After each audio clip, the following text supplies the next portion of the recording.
Fora da Caixa. A análise dos factos que marcam a atualidade. 24 minutos para as 9 da manhã, no seu Bom Dia Cabo Verde, Fora da Caixa. Sempre às terças-feiras, com os comentários de Vladimir Silvas Ferreira, a quem cumprimentamos. Ora viva, muito bom dia. Bom dia, muito bom dia. Bom dia.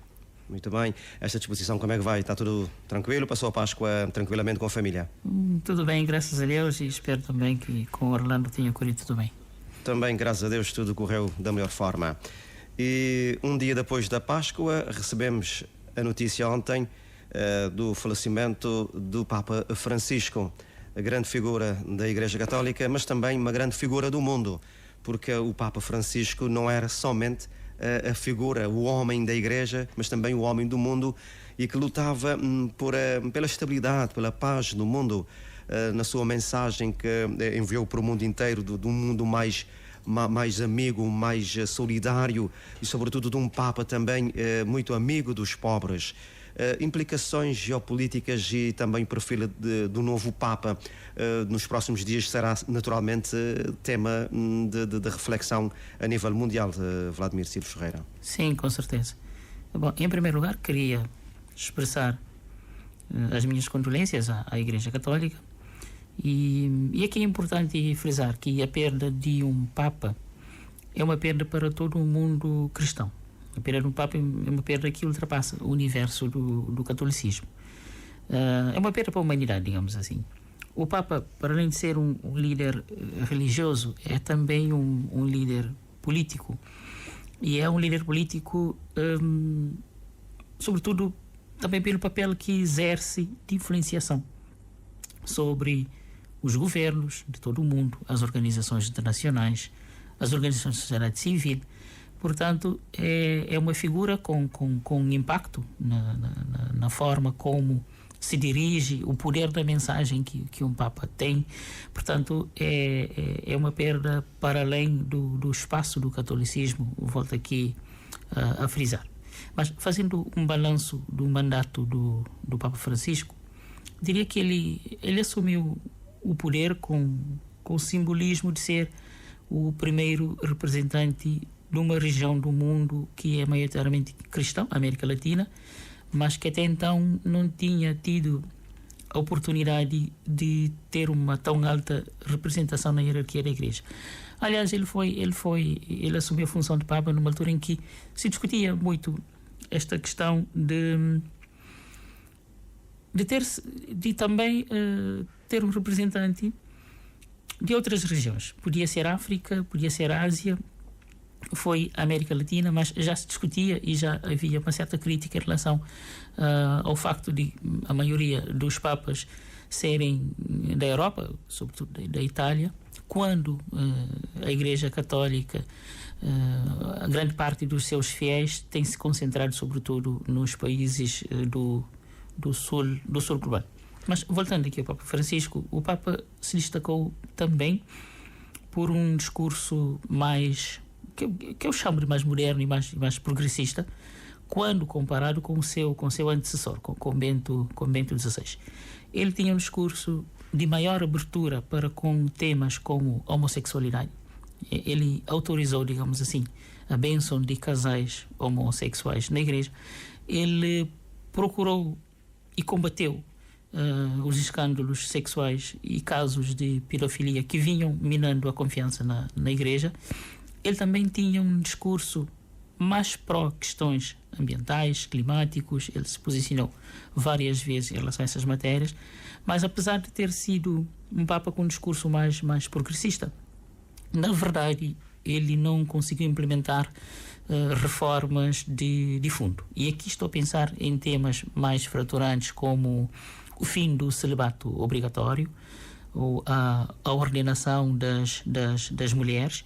Mas, no cômputo geral, pode-se dizer que ele tinha uma visão progressista e ele tinha uma perspectiva de modernização da Igreja, mas que, em parte, conseguiu mudar o estilo de comunicação da Igreja com o mundo, mas em aspectos fraturantes, em aspectos fundamentais, não conseguiu avançar muito. Em relação ao novo Papa, bom, é sempre difícil fazer previsões nestas situações, mas a escolha do Papa obedece a uma agenda política, digamos assim. Mas, de momento, o cenário é o seguinte: nós temos candidatáveis, posso assim dizer, europeus, americanos, asiáticos e até africanos.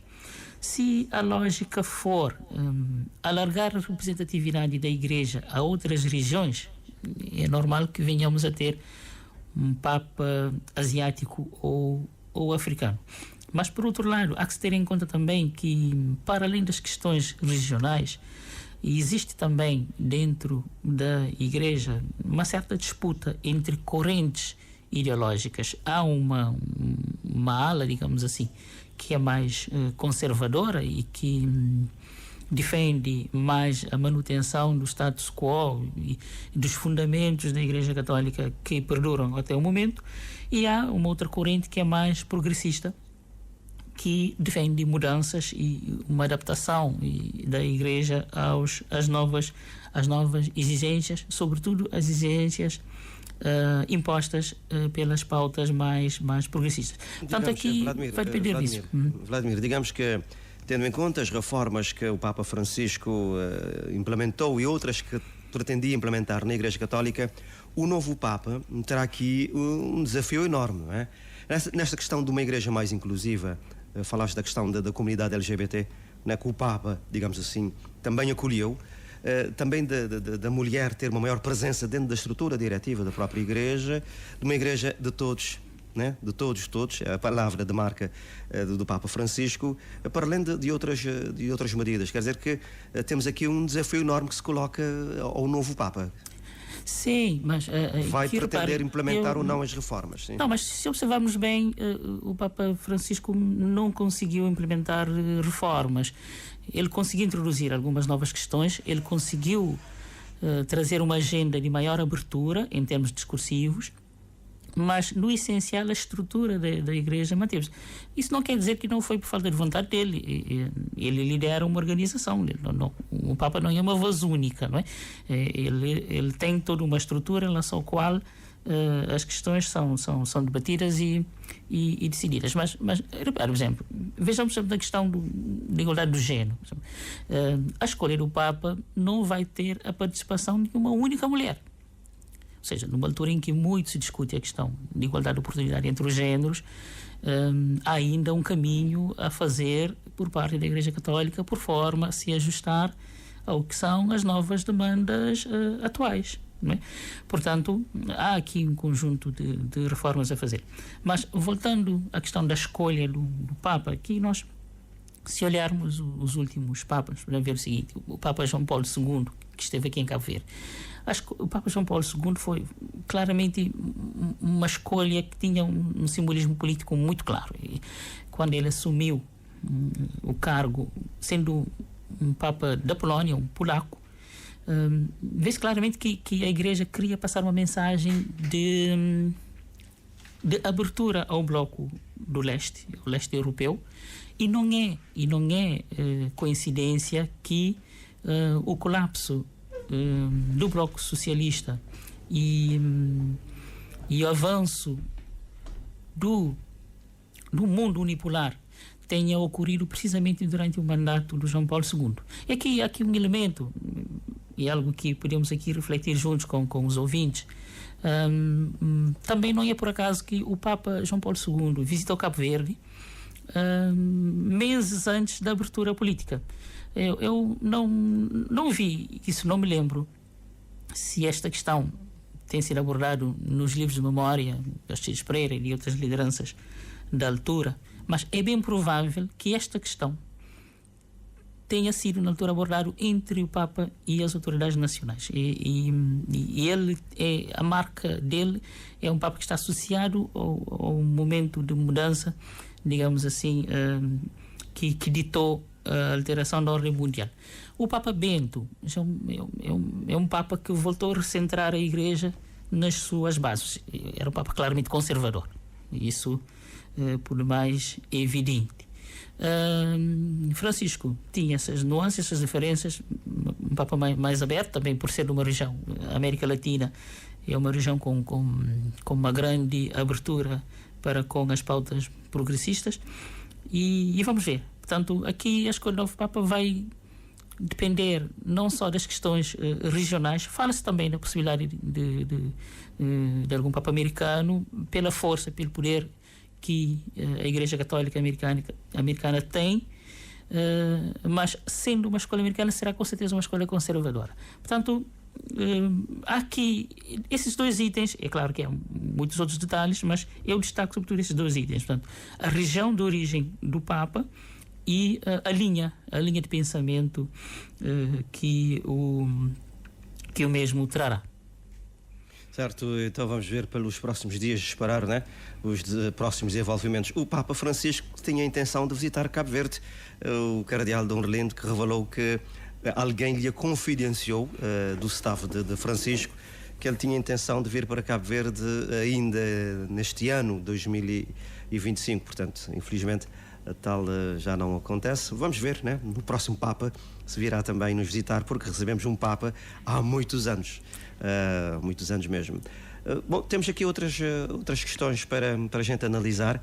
Vamos ganhando tempo. Há aqui um caso que aconteceu no último fim de semana com os nigerianos que foram impedidos de entrar em Cabo Verde. Esse grupo diz que apresentou o documento, né? Que mostrava que estava em condições e que estava com documentação em dia e que tinha meios de subsistência durante os 4 ou 5 dias que iam passar em Cabo Verde, ilhas de São Vicente do Fogo. Como é que acompanhaste também este caso? Que inclusive já há provavelmente foi dito que haveria uma queixa a ser feita junto da Comissão de Direitos Humanos. Bom, sobre este caso, o balanço que devemos fazer é o seguinte. Bom, eu não conheço em detalhe o caso, mas a Polícia de Fronteira emitiu um comunicado dando as suas explicações. Os advogados das vítimas também reagiram, trazendo contra-argumentos face aos dados apresentados pela polícia. O que é um facto é que, se analisarmos, pelo menos nos últimos 10 anos, podemos ver que o número de ocorrências, de queixas, de denúncias de situações idênticas nos levam a pensar que algo de anormal está a acontecer. Porque isto não tem sido uma casualidade, é algo que tem acontecido recorrentemente, não é? Uma exceção é uma exceção, mas neste caso o número de ocorrências nos obriga a ter que olhar para essa situação. A sequência de queixas tem sempre um recorte geográfico, ou seja, a grande maioria das queixas são oriundos de cidadãos do continente africano, e tem também o recorte de cor. Portanto, a maioria dos queixosos são pessoas negras. Portanto, pode até ser que as autoridades policiais estão a cumprir com rigor o que está na lei, mas fica-se com a clara sensação de que há um excesso de zelo. A maior parte dos indivíduos são provenientes de países africanos. Reparem, o número de estrangeiros no total, a percentagem de africanos é uma percentagem mínima. Nós recebemos mais de 1 milhão de turistas por ano, 90% provém da Europa. E nós praticamente não temos queixas de europeus que entram no país. Portanto, isso é algo que pode ser categorizado como racismo institucional. Eu particularmente tenho participado de alguns estudos que apontam para casos de tratamento desigual dos africanos aqui em Cabo Verde, nas esquadras, nos serviços de saúde, nas escolas. Portanto, aqui aqui um sentido claro de que há aspectos que precisamos, enquanto nação, e as autoridades em primeiro lugar, precisamos dar mais atenção. Precisamos, digamos, talvez, que há aqui um tratamento muito diferente em relação ao europeu e a pessoas da nossa comunidade aqui africana quando entram em Cabo Verde. Há um tratamento, alguma discriminação aqui, ou como disseste, um racismo institucional? Sim, quer dizer, a sequência de ocorrências indica isto. Quer dizer, e precisamos nos consciencializar e aceitar esse facto para podermos encontrar formas de melhor combater. Agora, em sentido contrário, quando nós cabo-verdianos deslocamos aos países africanos, A maior parte dos testemunhos, e aqui eu falo por mim mesmo também, não costumamos ter problemas nos aeroportos. Quer dizer, portanto, é algo que não bate bem. É preciso rever, e temos de ter em conta também que quando um estrangeiro chega às nossas fronteiras, encontra-se em uma situação de fragilidade. Muitas vezes não entende a língua, não entende os procedimentos locais, não tem acesso facilitado a um advogado. Quer dizer, aqui um conjunto de situações que devemos ter uma estrutura, devemos ter autoridades preparadas para saberem lidar com todas as situações. Eu volto a referir, eu não conheço esse caso, não posso dizer que aqui a atuação foi certa ou errada, mas o que é um facto é que o número de ocorrências já é preocupante. É preocupante e temos que lidar. E algo que também, talvez, eu não sei, talvez isso é algo que nos obrigue a pôr o dedo na ferida e a refletirmos sobre o nosso próprio passado colonial, sobre a nossa própria relação com a nossa própria cor, sobre a nossa própria relação com o continente africano. Quer dizer, e se os nossos preconceitos, os nossos fantasmas, o nosso passado colonial, se ainda não tem alguns efeitos sobre o nosso comportamento, e aqui penso que devemos rever a forma como lidamos com essa questão.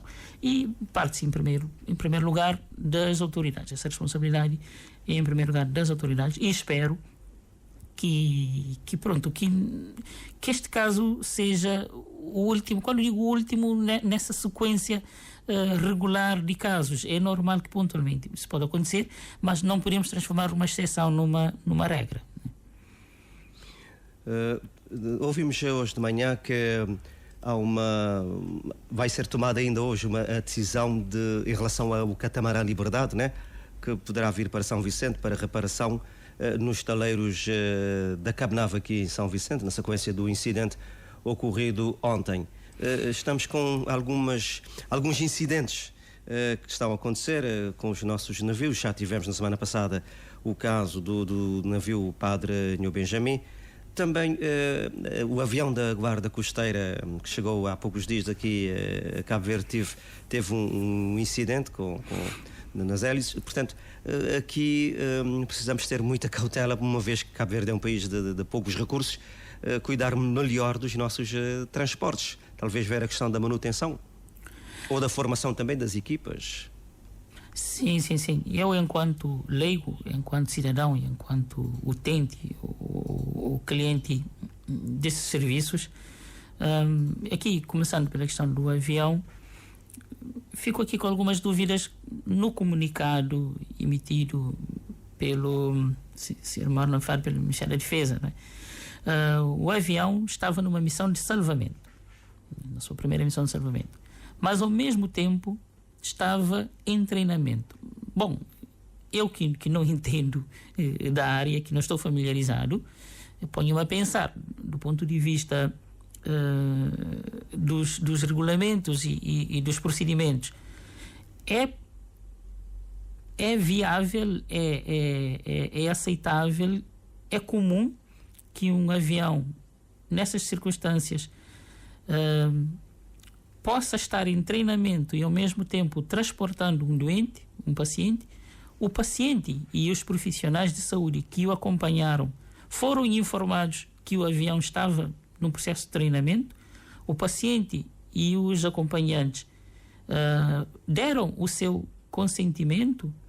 Quer dizer, aqui questões que, para mim, que não estou familiarizado com este mundo, digamos assim, fico confuso se não havia aqui, quer dizer, aspectos que o comunicado precisa clarificar.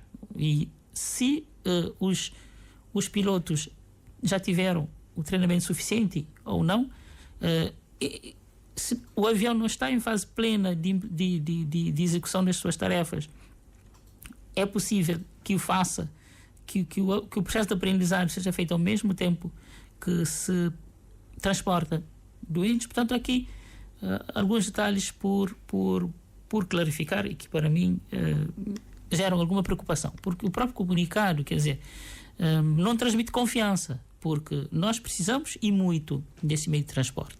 E é importante que cada paciente, cada profissional de saúde que acompanha um paciente, cada familiar que acompanha um paciente, sinta confiança por parte das autoridades, sinta confiança por parte do meio de transporte que está a utilizar. Isso também é extensível aos barcos, né? Quer dizer, precisamos de uma reforma de fundo nestes setores. Nós temos um histórico de muitos problemas com nosso sistema de transporte marítimo, a qualidade dos nossos barcos. Ainda na semana passada estivemos a falar sobre isso. Mas reparem, quer dizer, até os barcos fast ferry, os catamarãs, que não são assim tão velhos, são barcos relativamente novos. O que é de problema com a manutenção dos mesmos? Como é que tem sido feita a fiscalização? Até que ponto o governo, face às várias pressões políticas e sociais,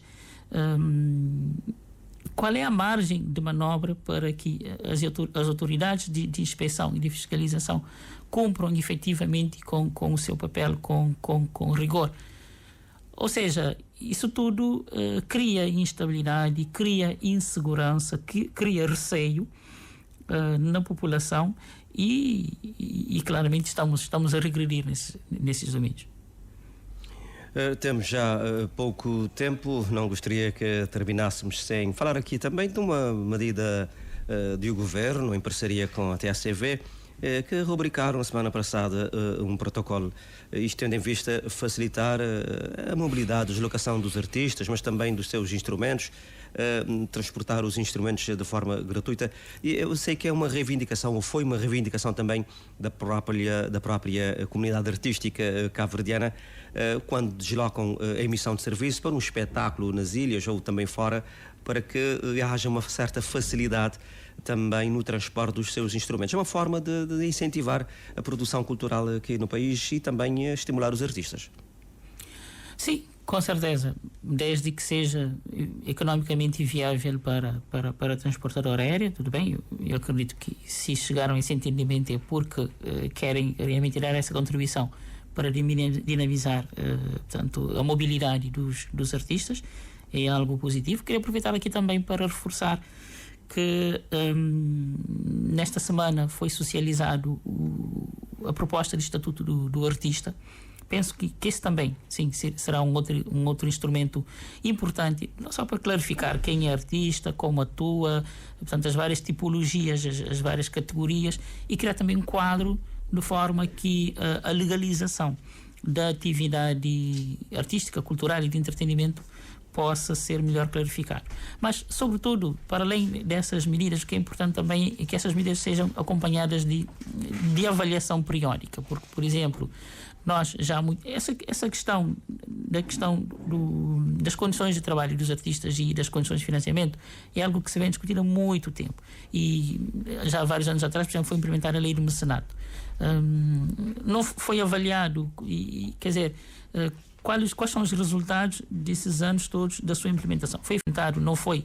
Diz-se, de boca por fora, digamos assim, que a lei do mecenato não teve impactos. Mas é preciso avaliar, portanto, precisamos, mais do que implementar, periodicamente avaliar e, a meio percurso, corrigir para podermos avançar. Mas, seja como for, é uma boa medida e vem num rol de acontecimentos que continuam a impulsionar o setor das artes e do entretenimento. Muito obrigado, Vladimir Silvas Ferreira. Foi assim mais uma edição do Fora da Caixa. Continuação de uma boa semana. Bom dia. Fica bem. Obrigado. Fora da Caixa. A análise dos factos que marcam a atualidade.